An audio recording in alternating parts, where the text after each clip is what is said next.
amado, Pai do altos céus, meu Pai querido, misericordioso, todo-poderoso, Pai dos céus e da terra, viemos hoje, meu Pai, pedir que a Tua presença esteja e permaneça conosco nesse estudo, que a Tua bênção seja através da Tua palavra, que a Tua bênção seja alimento para nosso espírito, para que nós possamos, meu Pai, sair daqui fortificados um pouquinho mais, cada vez mais assim seja, em cada estudo maravilhoso que tem sido. Gratos pela vida, gratos pelo milagre de estar vivo, respirando, gratos, meu Pai, por tudo que não nos falta. Assim como as aves dos céus que não plantam, assim somos nós contigo, meu Pai. Nunca nos deixa faltar nada, absolutamente nada. Eu te peço, meu Pai, que abençoe cada irmão que está aqui, cada familiar de cada irmão, aonde possa a sua cura se estender na necessidade de cada um. E peço que abençoe grandemente o irmão Júnior, para que, como sempre tem sido, esse teu servo, que a palavra saia dele, puríssima como tem saído, e que continue assim, pela graça dos céus. É o que te pedimos, meu Pai. Em nome do nosso Messias e Salvador, Cordeiro, Rei dos Reis, Jesus Cristo. Assim seja. Amém.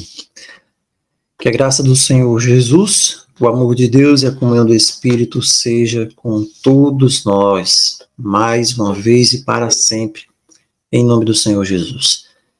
Rememorando o texto, o qual nos serve de base para essa série, 2 Coríntios, capítulo 10, versos 4 a 5. As armas da nossa milícia, porque as armas da nossa milícia, as armas do nosso exército, não são carnais. E como é bom poder repetir esse texto, devia ter repetido ele desde o primeiro momento, né, que nós iniciamos aqui. As armas da nossa milícia não são carnais, elas são poderosas em Deus, para destruir fortalezas, anulando os sofismas. Essas são as armas da nossa milícia. E essa arma é a verdade. E a verdade encontra-se na palavra.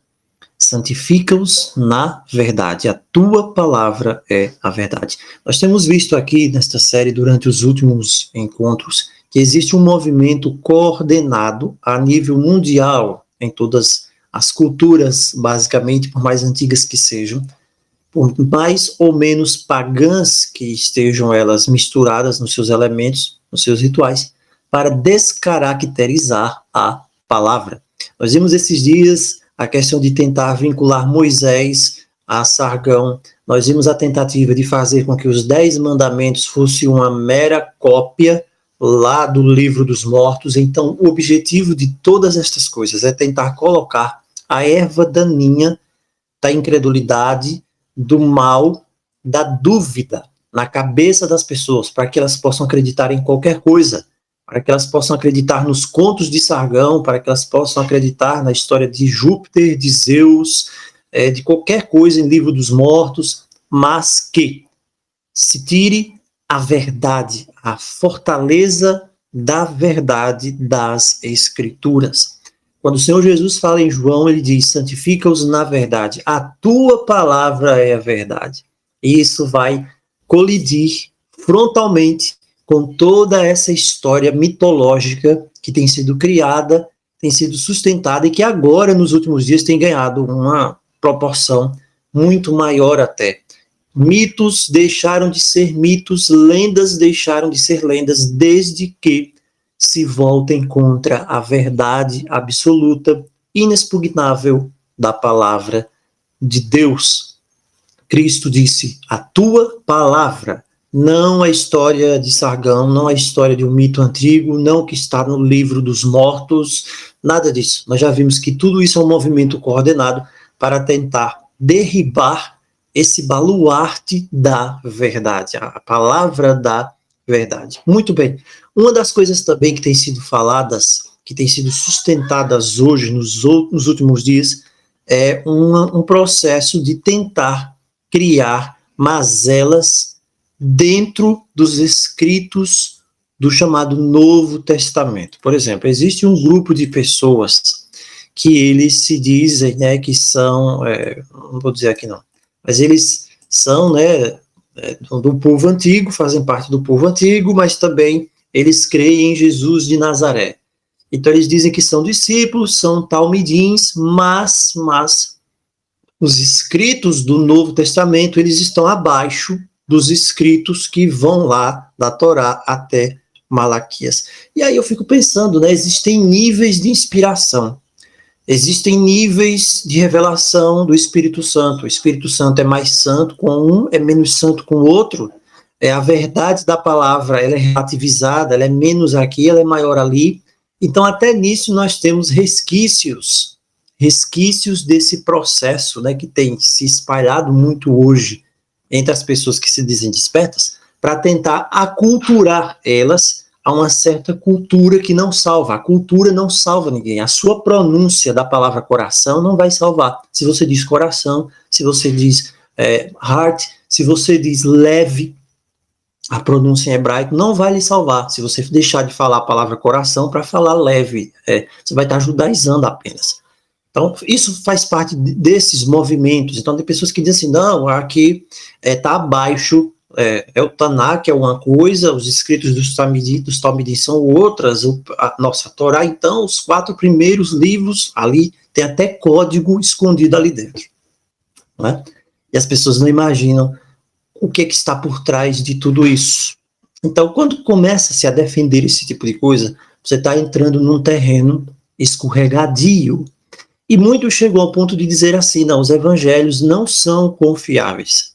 Então, qual é a confiabilidade que nós temos dos evangelhos? E você vai ouvir os críticos dizendo assim, nossa, os evangelhos foram escritos muitos anos depois. Por exemplo, você tem o evangelho de Mateus, foi escrito 70 anos depois. Quem garante que 70 anos depois aquelas coisas que aconteceram não foram aumentadas?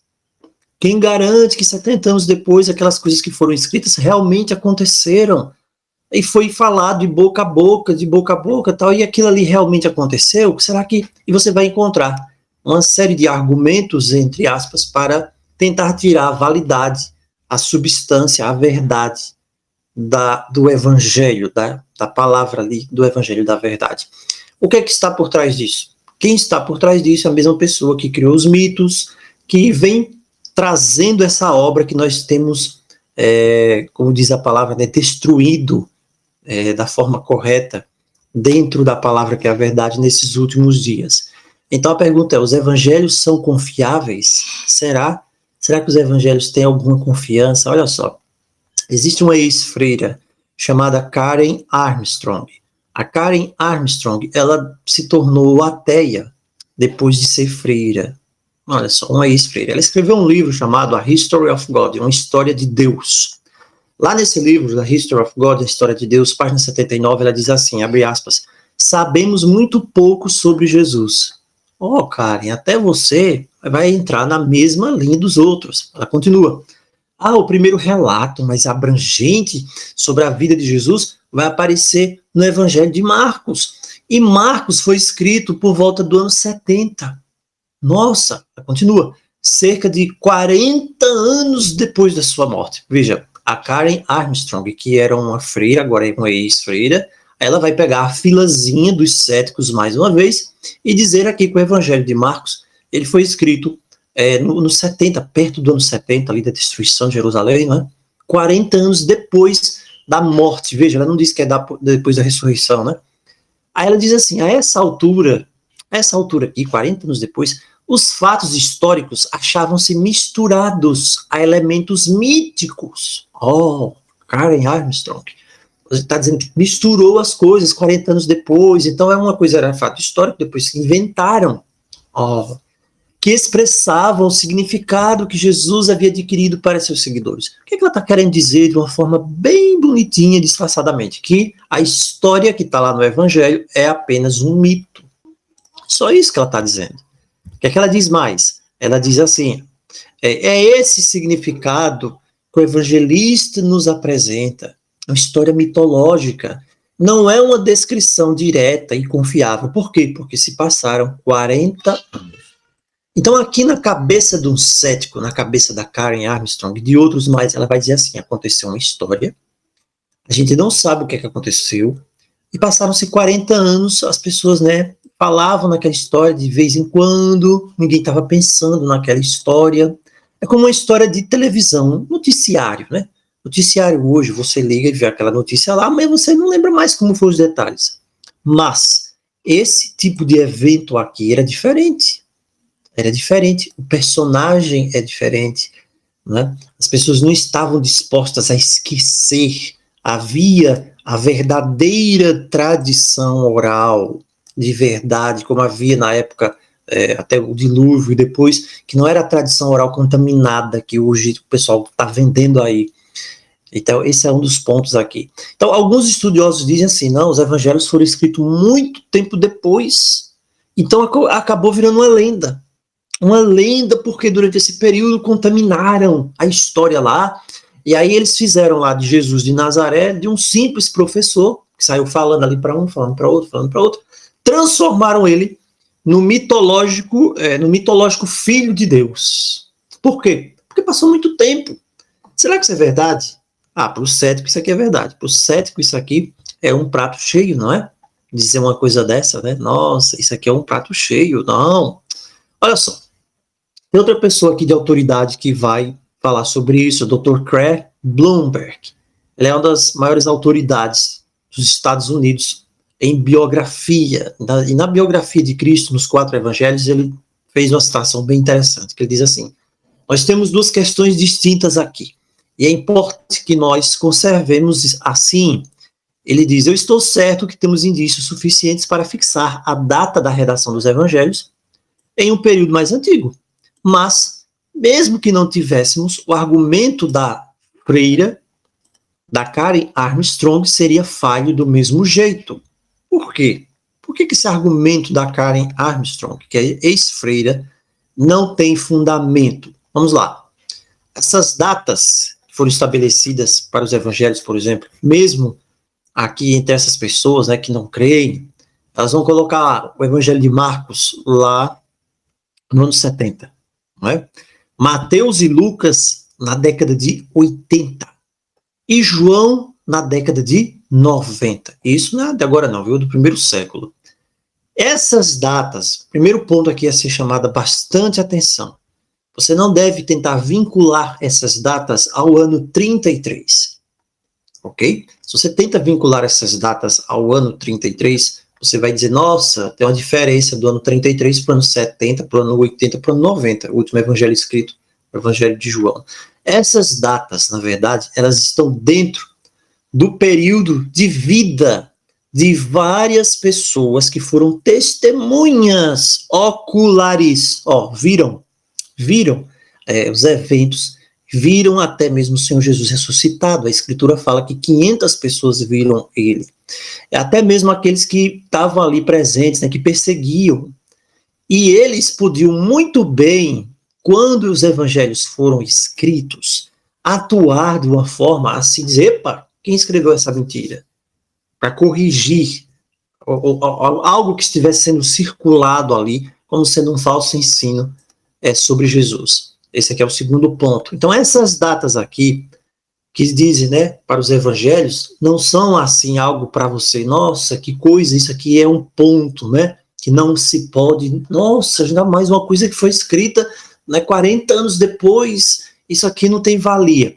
Ah, ok, beleza. Olha só, vamos fazer uma comparação interessante. Vamos fazer uma comparação sobre a biografia de Alexandre o Grande. Existem biografias sobre Alexandre o Grande, né? Existem 2 biografias que são as mais importantes. Por quê? Porque historiador sempre existiu. Né? Desde a antiguidade você vai ter historiadores, né? Você tem ali Platão, você tem outros mais, Heródoto e por aí. As 2 biografias mais antigas de Alexandre o Grande, sabe quando é que elas foram escritas? Foi escrito no mesmo ano de Alexandre. Não. Elas foram escritas por Ariano e Plutarco. Ariano e Plutarco, certo. 1 ano depois, 2 anos depois, 3 anos depois, 5 anos depois. Não. Elas foram escritas por Ariano e Plutarco mais de 400 anos depois da morte de Alexandre. Alexandre morreu em 323.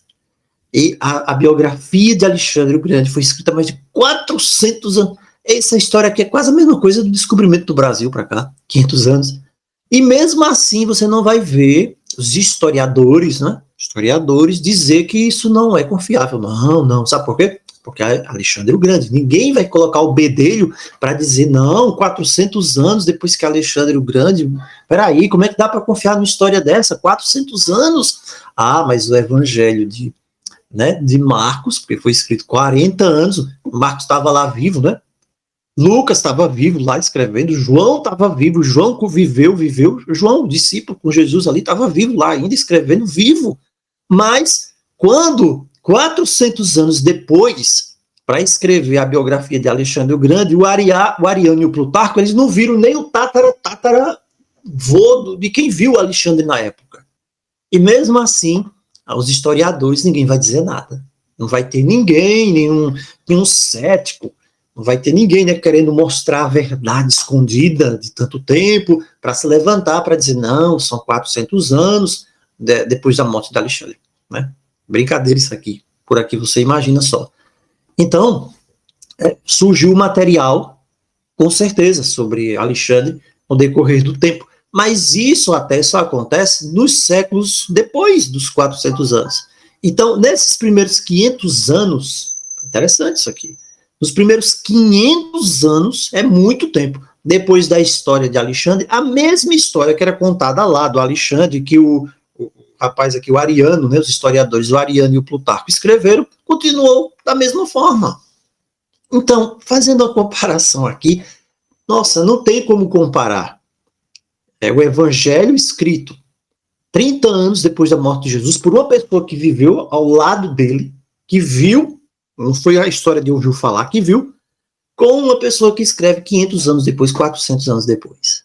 Não é verdade? Mas, para o cético e para o neófito, não, para o cético e para o neófito, não. Uma coisa escrita 400 anos depois, ok, perfeita. Por quê? Porque é sobre Alexandre, não fala sobre Jesus. E a gente sabe qual é o objetivo por trás de tudo isso. Agora, os evangelhos, tá bem? Outra pergunta. Eles foram escritos antes da data? Será que eles foram escritos antes da data mencionada? Bem, um estudioso do tema, Dr. Bloomberg, ele respondeu essa pergunta. Ele diz assim, sim, a gente pode confirmar isso pelo livro de Atos. O livro de Atos é interessantíssimo, irmãos, como uma fonte histórica, sabia? Escrito por Lucas. Por quê? Porque Atos, você lê o livro de Atos, você vai ver o seguinte, ele parece que ele termina sem ter uma conclusão. Não é verdade? Você sabe que aquela história lá de Paulo preso, fica 2 anos lá, recebendo quem quer que ele quer, tem mais coisas depois dali. Por exemplo, depois dali, Paulo, ele sai dali, depois ele vai e ele escreve, né, para Timóteo, ele vai preso de novo e escreve lá para Timóteo, ele diz, agora eu vou ser jogado na boca do leão, na minha primeira defesa, ninguém me assistiu, então Paulo vai falar dessas coisas. Acontecem mais coisas depois, lá em Atos. Então, Paulo é o personagem principal do livro. Você tem Paulo e Pedro, né? Você tem como se fosse uma metade para Pedro, outra metade para Paulo. E Paulo está preso em Roma, lá no final. Então é dessa forma, né, meio abrupta, que termina o livro, lá em Atos. Então veja como essas coisas são interessantes. O que aconteceu com Paulo? Atos não diz. Por que Atos não diz? Porque Atos foi escrito por Lucas. E Atos foi escrito antes da morte de Paulo. Então, o que isso significa para nós? Significa que Atos ele não pode ser depois do ano 62. Ele não é posterior ao ano 62. Então, você pode recuar do ano 62 para trás.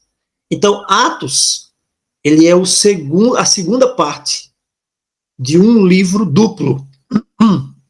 Porque o primeiro é Lucas, o próprio evangelho escrito por Lucas. Você vai ver que Atos começa lá, Lucas dizendo isso.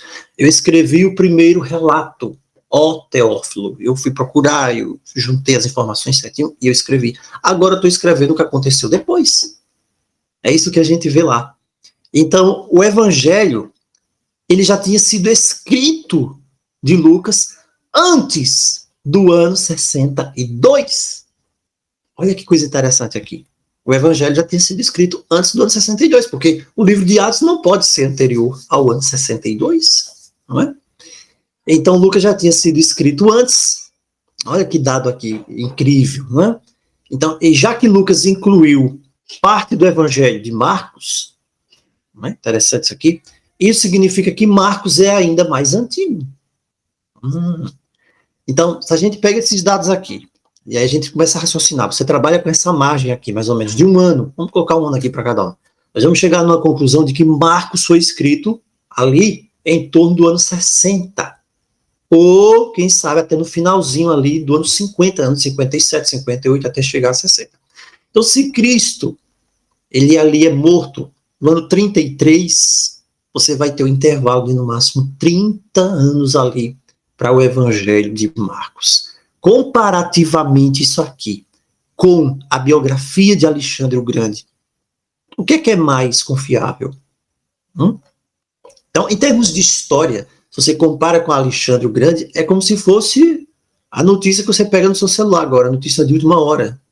Não é? E Alexandre o Grande, o descobrimento do Brasil, que foram contar agora a história. Então, são pontos que, como nós falamos lá no início, nós precisamos levar em consideração para saber que a fé não é inimiga nem da história e nem também da verdadeira razão, da inteligência racional verdadeira, não a deturpada. Não é? Então, do ponto de vista histórico, tem muito pouca relevância esse intervalo aqui. Agora, pergunta, outra coisa que os céticos vão dizer, não, tá ok, os documentos, o que tem lá no Novo Testamento não é confiável. Não é confiável, não, ali, por que não é? Porque não é, não é confiável. Eles foram escritos muito tempo depois, aí volta para a mesma coisa, para dizer outra coisa diferente que já foi respondida, foi escrito muito tempo depois, aí tem a lenda que se desenvolveu, e como a Karen Armstrong falou. Na verdade, aí Jesus vira mitologia, realmente não curou quem disse que curou, não ressuscitou quem diz lá que ressuscitou e tal, isso é aquela conversa sem pé nem cabeça. Então, o Novo Testamento foi escrito muito tempo depois, para ser preciso. Como é que eu vou saber que aquilo ali foi realmente o que aconteceu? Como é que eu vou saber? Bem, existe algo chamado crítica textual. Crítica textual. Né? A crítica textual é tipo uma ciência também. O que é que significa isso? Significa que quanto mais textos você tiver, mais manuscritos você tiver, e quanto mais próximos esses textos, esses manuscritos forem da época em que eles foram escritos, menos dúvida você vai ter sobre o original. Ok? Então, quando você começa a comparar o Novo Testamento com os outros escritos antigos, vai dar a mesma coisa, né? Você vai ver que vai chegar nesse ponto mais uma vez, é o que a gente falou agora, e deu um nome para o que a gente fez. O professor lá de exegese, é isso, exegese, né? O professor Bruce, o F.F. Bruce, lá da Inglaterra, ele diz o seguinte, que é um fato histórico aqui, que houve uma guerra, né, lá de César, a Guerra da Gália, Ele diz que descrevendo essa guerra que foi uma guerra importantíssima da Gália, de Júlio César, existem 9 ou 10 cópias, né, manuscritos antigos, 9 ou 10 cópias. E o mais antigo foi escrito, sabe quanto tempo depois? 900 anos depois da época de César. Olha só que coisa. 900 anos depois foi escrito a história da Guerra da Gália. E você tem quantos manuscritos? 9 ou 10, falando dessa guerra aqui, escritos 900 anos depois. Então, para essa história aqui, nessa questão romana, para essa história romana, por exemplo, de Tito Livio, você tem em torno de 19, 20 cópias. A mais antiga também é isso aí, no ano 900 depois de Cristo. Agora, quando você vai para o Novo Testamento, então um assunto bem interessante, né, que é aquela história do Lee Strobel. Até nós falamos um dia desse aqui no grupo. A irmã Grace colocou um PDF sobre o Lee Strobel, a história dele, que virou filme até. Né? E eu acho que fala sobre isso lá também. A história, né, do Novo Testamento, você tem uma riqueza de material que é muito grande, mas só que o pessoal não vão dizer, não vão falar. Quer dizer, você tem aqui a história do César, você já viu a história do Alexandre o Grande, 400 anos depois, 2 biografias, ninguém diz nada, ninguém fala nada, nossa, Alexandre o Grande foi exatamente assim, ninguém está preocupado, né, em tentar desmerecer, dizer que Alexandre o Grande... Eu nunca vi ninguém dizer que Alexandre o Grande nunca existiu. Nossa, não, ninguém, você não vai encontrar ninguém dizer isso. Sabe por quê? Porque não tem interesse nisso.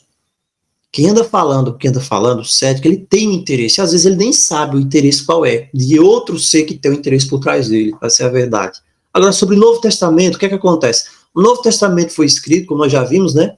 Pode até ter sido ali no finalzinho dos anos 50, o Evangelho de Marcos, mas ali entrou em 40 e anos 100. Por exemplo, o Evangelho de João. Aí você tem manuscritos completos, até hoje, de todo o Novo Testamento, que data ali do ano 300. Ano 300 ali, 300, 350. Você tem papiros, até hoje, contendo ali a maioria desses escritos lá, no Novo Testamento. E você tem um fragmento também do Evangelho de João, do ano 130. Para o cético, isso aqui é muito tempo. Mas, quando vai falar da Guerra da Gália, quando vai falar do Alexandre o Grande e de outros registros históricos lá atrás, pode passar 500, 600 anos, 900 anos, não é nada. Então, você tem mais de 5.000 manuscritos gregos, né? 5.000 manuscritos gregos não é pouca coisa. 5.000 manuscritos gregos, mas para a Guerra da Gália você só tem 10. Você só tem 10. A biografia de Alexandre o Grande, você só tem 2, né, que são as confiáveis, 2, né, e olhe lá, nossa, tantos anos depois, 400 anos depois. Manuscritos gregos do Novo Testamento, mais de 5.000. Manuscritos latinos, mais de 10.000. Nossa, é muita coisa. E outros manuscritos, mais de 9.000. Citações nos chamados pais da igreja, né? Você tem Eusébio, você tem Justino Marte, né? Tirando de lado a questão teológica deles lá na época, tá? Mas são registros históricos, sim, deles. Você tem mais de 30.000, 35.000, sei lá, 30.000 citações nos escritos dos pais, dos chamados pais da igreja. E aí você está vendo que esse intervalo aqui, entre o original e essa evidência do manuscrito, é muito pequeno, é insignificante. Mas o cético e o neófito, ele vai dizer, nossa, era para ter sido escrito no mesmo dia, senão eu não vou acreditar. Não é isso? Então você vê essa autenticidade aqui, na integridade dos escritos do chamado Novo Testamento, não é? E aí você ainda pode tentar recuar mais ainda no tempo. Por exemplo, os primeiros testemunhos, de que época eles vão datar? Sobre a expiação, sobre a ressurreição, sobre a relação do Filho de Deus com o seu Pai. De onde esses testemunhos estão relatados, estão registrados. Os livros do Novo Testamento, eles não estão em ordem cronológica também. Eles não estão. Os evangelhos foram escritos depois das cartas de Paulo. Olha que coisa interessante. Mas Paulo faz citações, por exemplo, recebi do Senhor o que também vos entreguei, que o Senhor Jesus, na noite em que foi traído, tomou o pão e havendo dado graças. Está lá no Evangelho. E Paulo está fazendo a citação. É a mesma coisa que você está lendo lá o Evangelho, a citação que Paulo está dizendo. Paulo não está citando Evangelho nenhum, porque os Evangelhos só foram escritos depois das cartas de Paulo. Então Paulo não está dizendo, olha, irmão, está lá no Evangelho que João escreveu. Ele não está falando disso. Então, as epístolas de Paulo, elas começaram ali a circular, ele começou a escrever ali por fim, mais ou menos do ano 40. Então, a maior parte do que ele escreveu, você vai encontrar ali também no ano 50. Então, você volta aqui para as cartas de Paulo. E aqui está sendo um argumento bem consistente isso aqui, né? E você volta para as cartas de Paulo para saber a informação antiga, que você volta para a carta de Paulo e pergunta, eu tenho uns sinais aqui de fontes mais antigas que Paulo possa ter usado para escrever essas cartas, para escrever Romanos, por exemplo, para escrever 1 Coríntios, 2 Coríntios. Bem, quando você começa a investigar isso aqui, você começa a entender, como a citação que a gente fez agora, né, que Paulo ele tinha alguns credos, não no sentido do credo de hoje, uma confissão de fé que ele acreditava, que estava espalhado ali na igreja, não é isso? E isso aqui vem logo ali no alvorecer da ressurreição. Por exemplo, Filipenses 2, 6 a 11. Em Filipenses 2, 6 a 11, Paulo fala de Jesus como tendo a mesma natureza de Deus, dizendo o seguinte, ele é igual ao Deus invisível, mas ele não se fez usurpar isso, porque não é dele, mas ele é igual a Deus. Também Colossenses 1, onde 1, 15 a 20, né, onde Jesus é descrito como a imagem do Deus invisível. E a imagem do Deus invisível, ele diz, quem vê a mim, vê o Pai. Isso está onde? Na referência do Evangelho de João. Então, quando Paulo diz ele é a imagem do Deus invisível, é porque corria entre toda a igreja primitiva essa crença. E você vê João, depois de escrever o Evangelho, onde ele vai fazer lá, colocar no papel e na tinta aquilo que eles já sabiam, quando Jesus falou, quem vê o Pai vê a mim. Olha só que coisa. E isso também vai levar a isso, né? Apresentar o Filho como aquele que, ao lado do Pai, cria todas as coisas e por meio de quem todas as coisas foram reconciliadas com Deus. Então, são passagens aqui que mostram a crença que eles tinham com relação ao Senhor Jesus. E o credo mais importante foi o que a gente já falou, 1 Coríntios 15, né? Isso aqui é de uma solenidade, 1 Coríntios 15, quando Paulo diz, eu vou transmitir para vocês o que também recebi, que o Senhor Jesus, na noite que foi traído, também disse que Cristo morreu pelos nossos pecados, segundo as Escrituras, foi sepultado e ressuscitou no terceiro dia, segundo as Escrituras, apareceu a Pedro e depois aos 12. E Paulo faz questão de dizer, segundo as Escrituras. Não é segundo a lenda de Sargão, não é segundo a lenda de não sei quem mais lá, segundo as Escrituras. Cristo morreu pelos nossos pecados, segundo as Escrituras. Foi sepultado, ressuscitou no terceiro dia, segundo as Escrituras. Depois aparece a mais de 500 irmãos, a maioria dos quais ainda vive. Olha que interessante. Então você tem uma crucifixão de Cristo que ocorre no ano 33. Você tem a conversão de Paulo. A conversão de Paulo, né? Ela acontece ali, mais ou menos, né? 33 para 34, ali 34, 35. Então você vê que Paulo aqui é levado para Damasco, se encontra com Ananias, ele vai se encontra com os apóstolos em Jerusalém, ali depois do ano 35, e você vê que Paulo diz, eu recebi do Senhor. Esse é outro ponto interessante também, mas já era a crença que a igreja tinha. Então todos esses pontos aqui vão nos apontar para uma verdade inconteste nos escritos do Novo Testamento. Eles criam da forma que criam. Cristo morreu pelos nossos pecados, segundo as Escrituras, ele ressuscitou, segundo as Escrituras, e tem pessoas vivas até hoje que viram mais de 500 irmãos. Isso era suficiente. Isso era suficiente. Você não tem mitologia aqui. Você não tem um tratado escrito 400 anos depois por uma pessoa que não conheceu o tataravô de Alexandre o Grande. Você não tem nada disso. Você tem uma história real que pessoas reais experienciaram, viram com os seus olhos e que estavam dispostas a morrer por isso. Ninguém está disposto a morrer por uma mentira. A pessoa pode sustentar uma mentira, tal, um tempo ou outro, vai preso, pode sustentar uma mentira, tal, mas na hora de morrer, ninguém vai morrer por uma mentira. Nós já vimos isso. Nós vimos isso esses dias. Não é? Então, nós não temos aqui de comparar 30 anos com 500 anos que são aceitos por outros, para tentar dizer, não, ninguém me vai falar Alexandre o Grande, Júlio César, nossa, quantos manuscritos tem sobre Júlio César? Mas ninguém diz nada. Você está falando aqui de poucos anos. Não é? Então não havia como negar a importância, a existência real da ressurreição. Da ressurreição. Era a maior prova da divindade do Messias. Sabe? Nós não podemos esquecer isso. É a ressurreição. Se Cristo ele não ressuscitou, é vã a nossa pregação, é vã a nossa fé. Nós estamos perdendo tempo. Somente. É isso que Paulo queria deixar bem claro. Essa era a fé que tinha. A fé que eles tinham. Essa fé, a maior prova da verdade do Novo Testamento, dos Escritos, é a vida daqueles que viveram e morreram por causa dessa verdade. Não é? Nós vamos continuar ainda sobre esse assunto, falar um pouco sobre o ônus da prova, e agora nós chegamos numa parte bem crucial, né, do ônus da prova. Por exemplo, aqui nós vamos confrontar, como eu falei no início, nós vamos levantar bastante questões aqui, porque a palavra diz em 2 Coríntios que nós temos de destruir os sofismas, né? Sofisma é mentira se destrói pela verdade. Então, eu devo supor que os evangelhos são confiáveis, a menos que eles sejam provados como não confiáveis, ou eu devo supor que os evangelhos não são confiáveis até que sejam provados como confiáveis? Bem, o que é que a gente faz? Os evangelhos são verdadeiros, são inocentes, até que se prove o contrário, ou não, ou eles permanecem inocentes. No nosso próximo encontro, hoje é quarta, né, amanhã ainda, nós vamos listar 5 razões.